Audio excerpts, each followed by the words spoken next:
राधे राधे महाराज जी निरंतर जप करने से पूर्व जन्म के प्रारब्ध खत्म हो सकते हैं क्या? नहीं, भगवत प्राप्ति हो जाएगी तो प्रारब्ध भोगना पड़ेगा। प्रारब्ध बहुत वज्र की लीक होता है।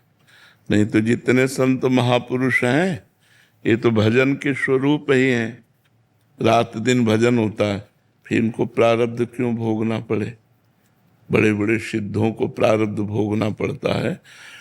क्रियमाण भस्म हो जाएगा, संचित भस्म हो जाएगा, प्रारब्ध भोग के काट लिए जाएंगे और भगवत प्राप्ति हो जाएगी। प्रारब्ध बहुत सुदृढ़ होता है, इसलिए कहा जाता है कर्म होश से करो।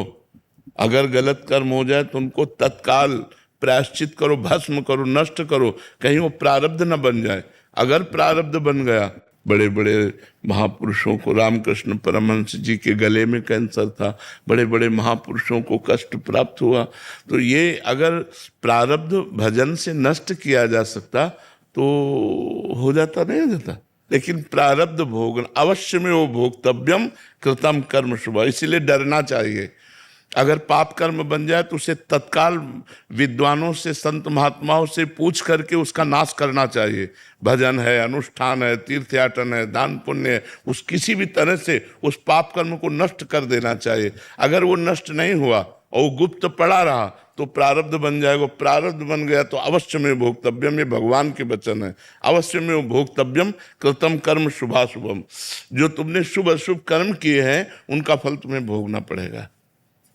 अगर प्रारब्ध मिटाया जाता तो श्रवण कुमार के वध का जो शाप मिला था दशरथ जी को कि जैसे मैं पुत्र वियोग में प्राण त्याग रहा हूं ऐसे तुम पुत्र वियोग में प्राण त्यागोगे, मिटा दिया जाता।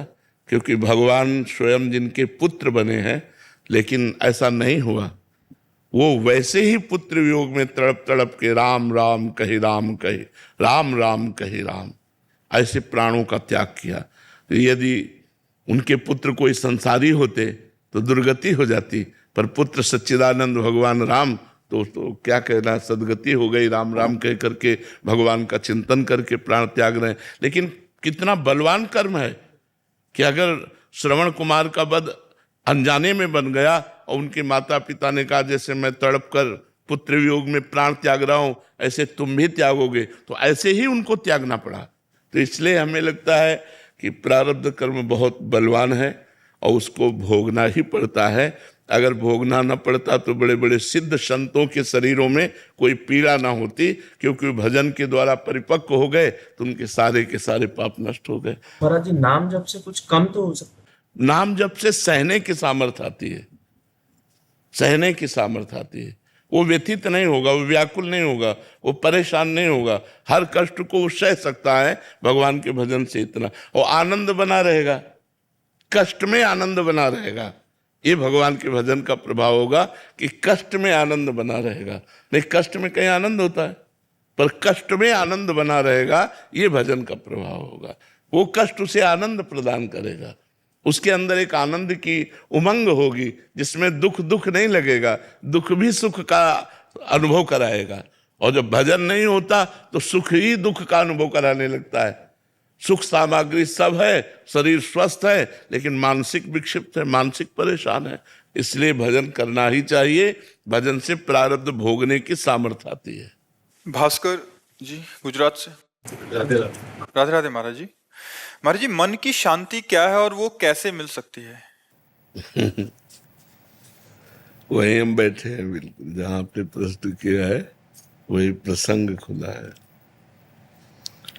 24 घंटे भगवान के भजन में रहिए तो आपके सारे मनोरथ पूर्ण हो जाएंगे और मन शांत हो जाएगा।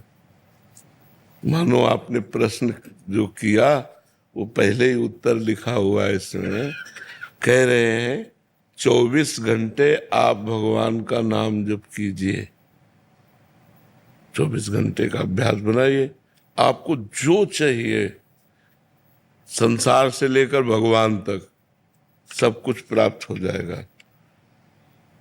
तो उत्तर जब ये दिया तो उन्होंने कहा मेरा मन नहीं लगता, भजन में मन नहीं लगता।